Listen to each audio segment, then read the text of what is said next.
Hi everyone, my name is Paul and today I will be discussing hemp and flowers and how we can build sustainable value chains centered around these products in the textile industry as a sustainable substitute to cotton, more specifically.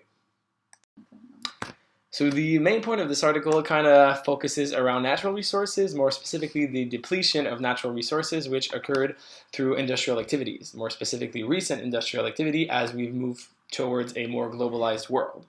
I will also be discussing the fragmentation and globalization of large value chains and how this can make it very hard for industries to enterprises to kind of keep track of the resources that are being used, how they are used, who is using them, and transfer this information to the customer in a very transparent way.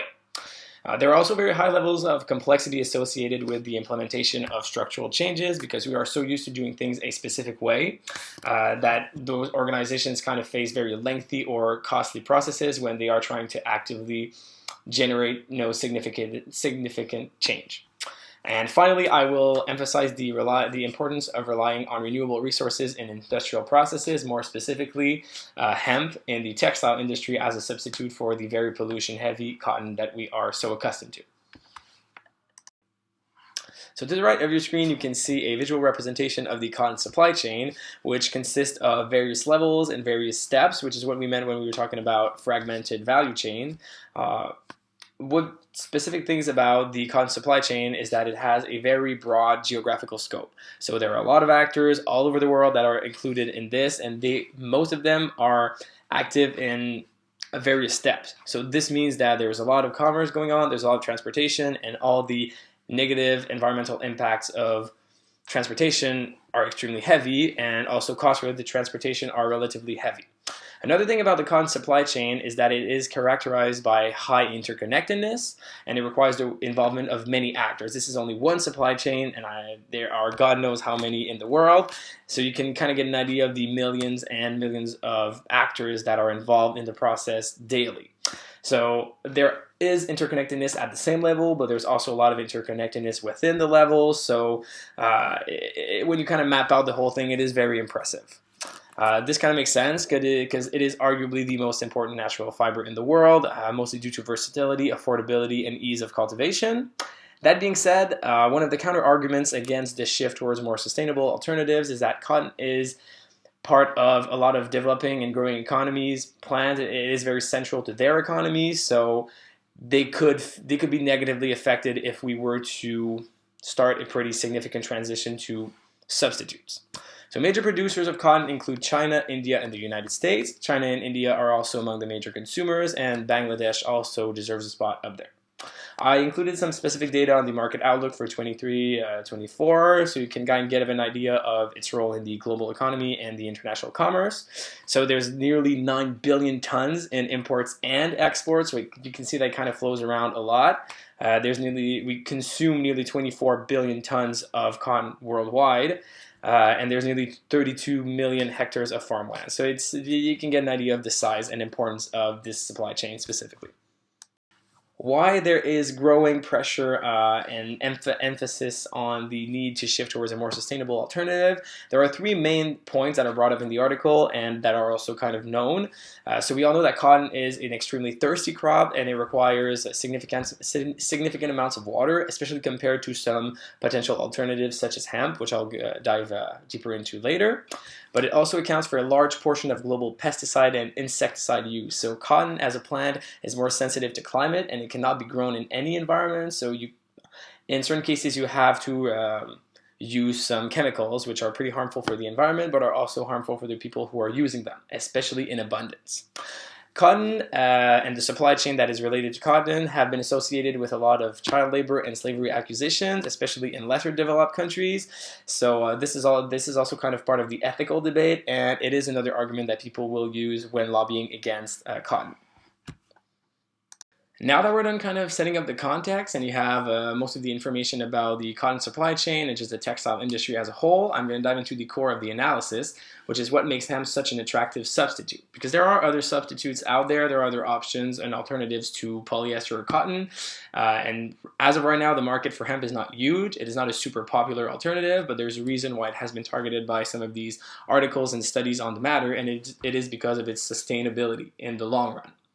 And one of the reasons that it was not considered like a decent textile base or an appropriate textile base from the start is because it was outlawed many decades ago, mostly due to its association to the marijuana plant because they are very physically alike, but also because some important people from the timber and the cotton industry kind of lobbied against it. So they made it and when the laws passed, they made it very hard or very costly to like cultivate it and deliver it and whatnot. But they were aware of the potential of hemp to replace some of these materials, and they did not want that to get in the way.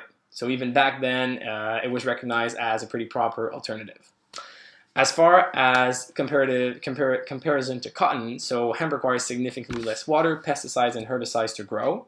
The cultivation actually enriches the soil through its deep root system, and it reduces soil erosion. So it can be produced in mass, and it can be produced for long periods of time without damaging the soil nearly as much as cotton. It can also be cultivated in a wide range of climates and soil types, is very adaptable to many regions, so it could really even broaden the scope even more in terms of the implicated countries and whatnot.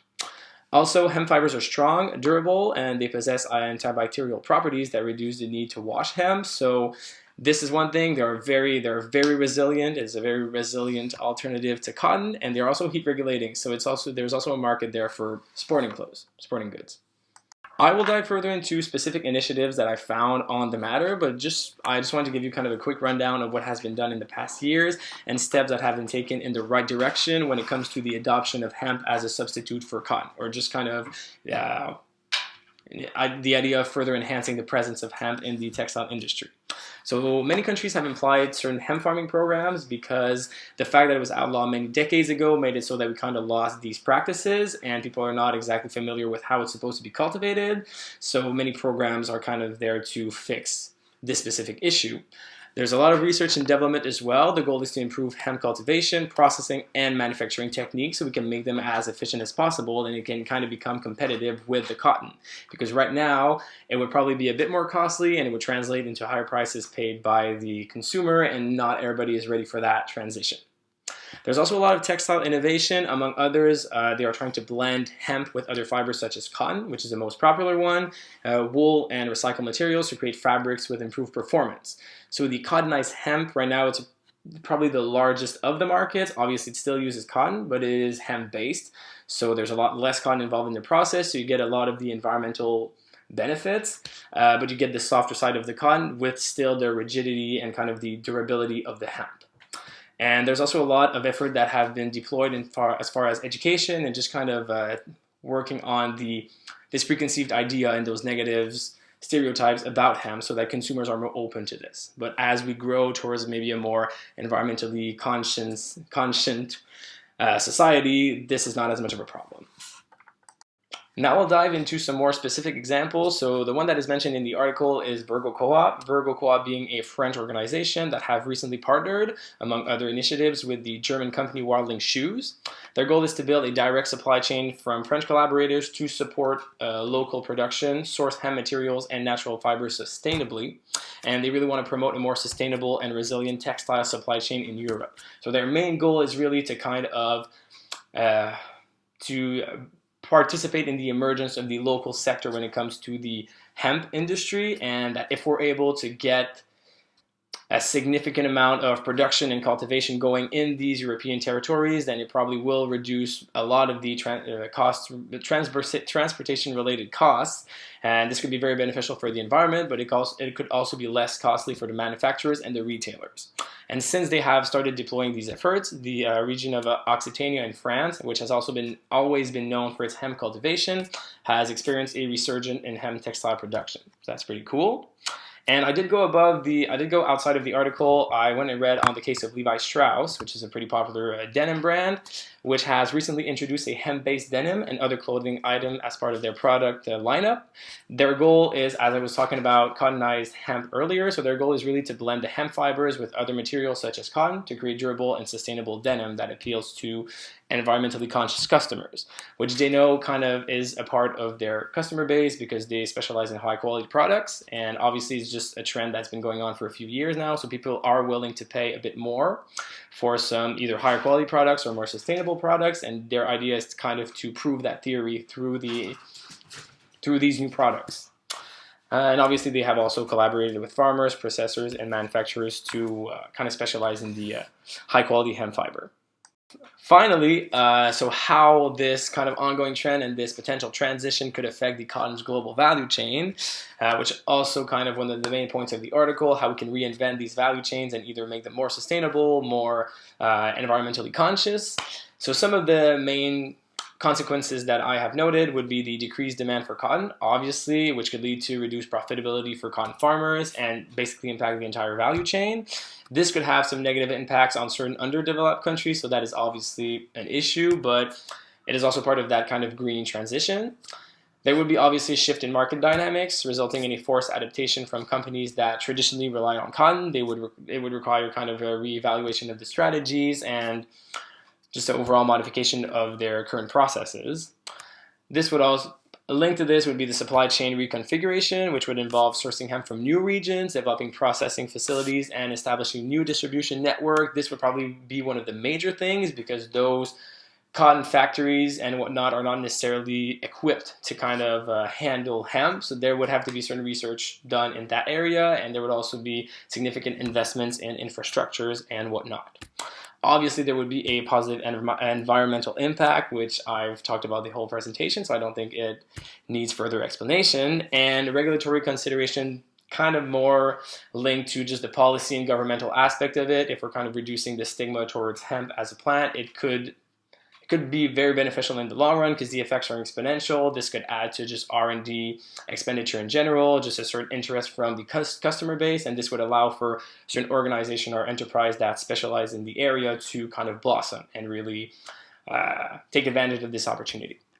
So that's pretty much it. I know it took a bit more time than I expected, but I hope you enjoyed. Hope you learned something, and I wish you a great day.